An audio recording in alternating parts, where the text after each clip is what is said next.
নমস্কার, আশা করি সবাই ভালো আছেন। পঞ্চব্যঞ্জনের এই ছোট্ট সংসারে সবাইকে স্বাগত জানাই।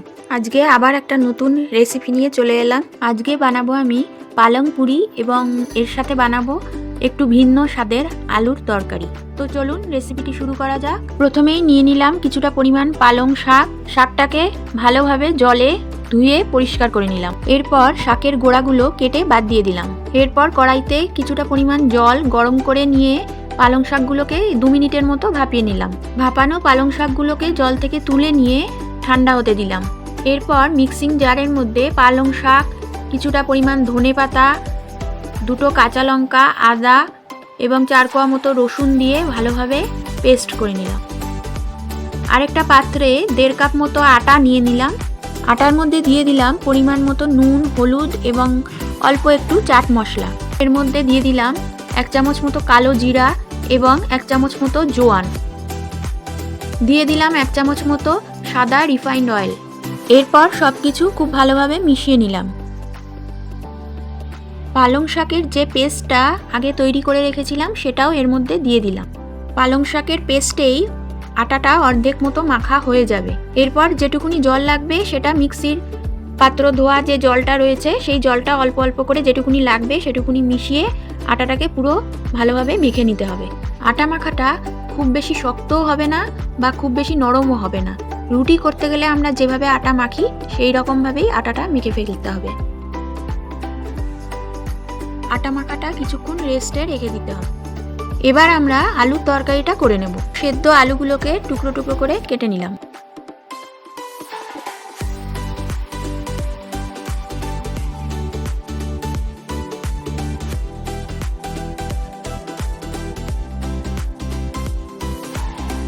একটা প্যান বসিয়ে তার মধ্যে 2 চামচ মতো রিফাইন্ড অয়েল দিয়ে দিলাম। তেল গরম হয়ে উঠলে এর মধ্যে 5 ফোড়ন, শুকনো লঙ্কা এবং হিং ফোড়ন দিয়ে দিলাম।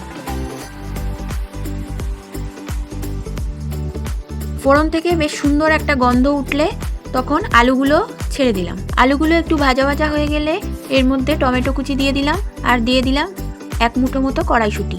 এরপর এর মধ্যে দিয়ে দিলাম কিছুটা পরিমাণে আদা এবং কাঁচা লঙ্কা। এই আদা এবং কাঁচা লঙ্কাটাকে আমি আগেই হামানদিস্তাতে একটু ছেঁচে নিয়েছিলাম। পুরোপুরি বাটবো না, এটা মোটামুটি আধ বাটা মতো বা হামানদিস্তায় ছেঁচে নিলে যেরকম হয় সেই অবস্থায় ওই আদা এবং কাঁচা লঙ্কাটাকে দিয়ে দিলাম।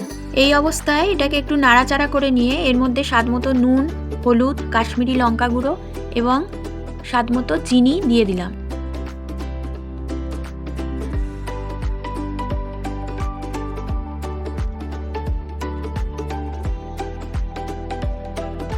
তরকারিটার মধ্যে একটু চিনি দেব, কারণ চিনি দিলে তরকারিটার স্বাদ খুব ভালো আসে।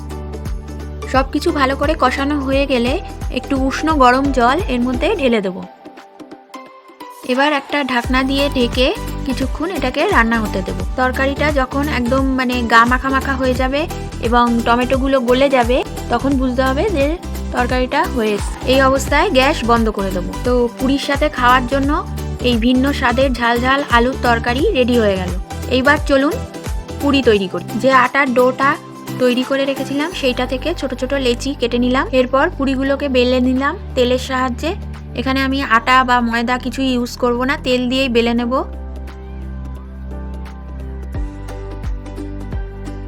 কড়াইতে নিয়ে নিলাম রিফাইন্ড অয়েল। তেল ভালোভাবে গরম হয়ে গেলে পুরিগুলো তেলের মধ্যে ভেজে তুলে নিলাম।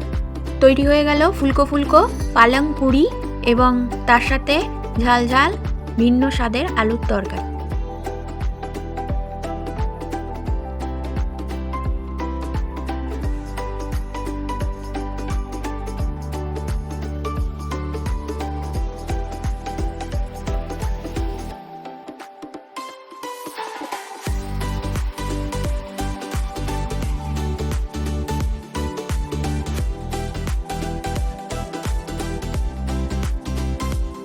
এই পুরি সবজির রেসিপিটি বাড়িতে বানিয়ে একবার দেখতে পারেন।